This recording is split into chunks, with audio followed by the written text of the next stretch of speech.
Meow, my friends. It seems the Supreme Leader's health is anything but supreme these days. Ayatollah Ali Khamenei, Iran's 85-year-old grumpy-in-chief, is reportedly clinging to life support faster than a cat to a curtain.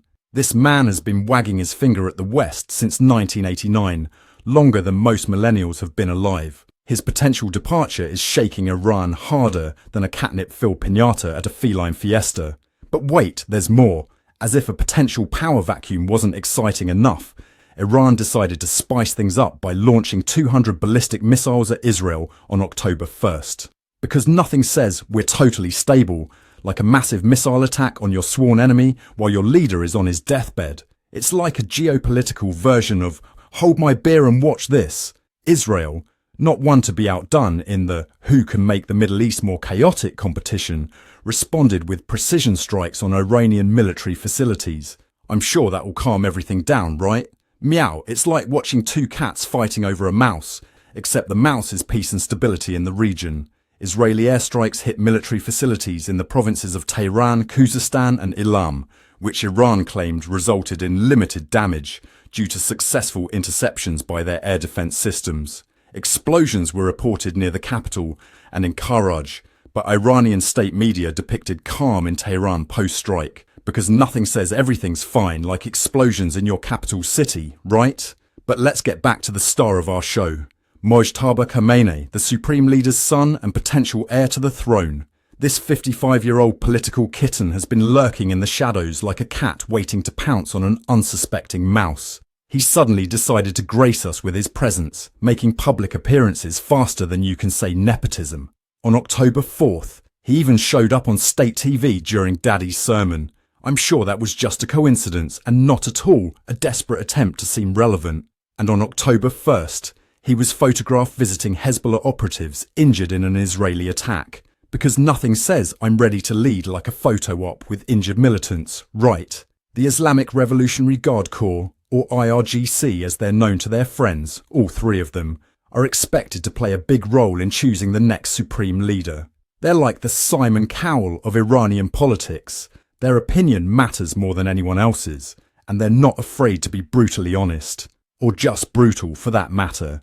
The IRGC is considered a dominant influence, effectively steering the Assembly of Experts' decisions, as it views the Assembly as largely symbolic. It's like they're playing a game of who wants to be a supreme leader, and the IRGC has all the lifelines. One analyst, clearly vying for the Captain Obvious award, stated, Mojtaba has no public profile in Iran and has never held high office. Well, knock me over with a feather.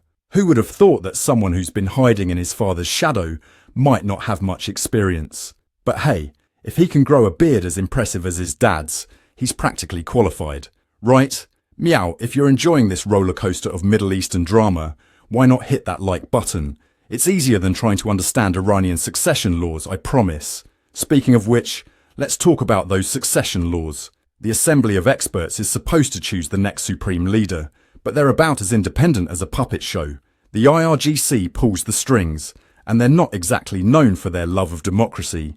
It's like asking a group of cats to decide who gets the last can of tuna. There's bound to be some hissing and scratching involved. The Assembly consists of jurists elected every 8 years, and it's crucial in determining the next leader. But let's be real, they're about as decisive as a cat at an open door. But here's where it gets really interesting. The whole idea of Mojtaba taking over goes against everything the Islamic Republic stands for. It's like they're saying, death to America. Also, we're a monarchy now. Talk about mixed messages. It's enough to make your head spin faster than a whirling dervish on a merry-go-round. Traditionally, the selection process avoids familial succession, as hereditary leadership contradicts the regime's founding principles established during the 1979 Islamic Revolution. But hey, who needs principles when you've got a convenient son waiting in the wings, right? Meanwhile, the Iranian economy is in shambles. Inflation is at 46.5%, which is great if you're trying to lose weight because food is too expensive to buy. Workers are striking, demanding wage increases of up to 79%, because nothing fixes an economy like paying people more money you don't have, right? The Iranian central bank reported this alarming inflation rate as of March 2023, creating significant financial strain on citizens, especially retirees. Public protests intensified, with at least 58 reported strikes within a few days. It's like the entire country is playing a game of whose economy is it anyway, where everything's made up and the points don't matter. And let's not forget the regional implications. Iran's relationships with its neighbours are about as stable as a house of cards in a hurricane. They're trying to unite Muslim nations against Israel while cozying up to Russia and annoying Iraq. It's like they're playing geopolitical twister, and they've got their left hand on make everyone angry and their right foot on economic collapse. As of 2023, Iran has intensified its efforts to unify regional Muslim nations against Israeli actions, notably by condemning attacks on the Al-Aqsa Mosque and attempting to obstruct the further normalization of Israel's relations with Middle Eastern states. It's like they're trying to be the popular kid in school by starting a "We Hate Israel" club. But wait, there's more. Iran's collaboration with Russia appears to be evolving, especially regarding the potential sale of ballistic missiles, because nothing says we're not the bad guys like selling weapons to another international pariah, right? Meanwhile, issues with Iraq persist, as Iranian demands for disarming Kurdish militants along its border continue to strain relations. It's like they're trying to juggle flaming torches while riding a unicycle on a tightrope. What could possibly go wrong? Now, let's not forget the historical significance of supreme leader transitions in Iran. The first transition occurred in 1989 with the death of Ayatollah Khamenei, prompting a leadership crisis as the Assembly of Experts struggled to find a successor amid political factionalism. Khamenei was ultimately chosen, but his appointment required a constitutional change due to his lack of senior clerical status. It's like they were playing pin the turban on the supreme leader and just went with whoever was closest. So, my friends, as we watch this political soap opera unfold, remember that the stakes couldn't be higher. The future of Iran, the Middle East, and possibly the world hangs in the balance. But hey, at least it's entertaining, right? In the meantime, I'll be here, bringing you all the news that's fit to meow. Stay tuned. And remember, in the game of Middle Eastern politics, you win, or well, let's not think about the alternative. As we wrap up this feline fiesta of geopolitical chaos, let's take a moment to reflect on the absurdity of it all.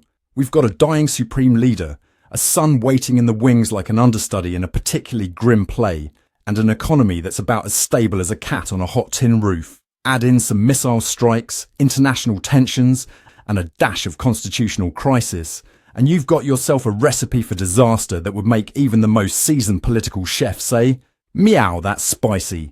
But fear not, my friends.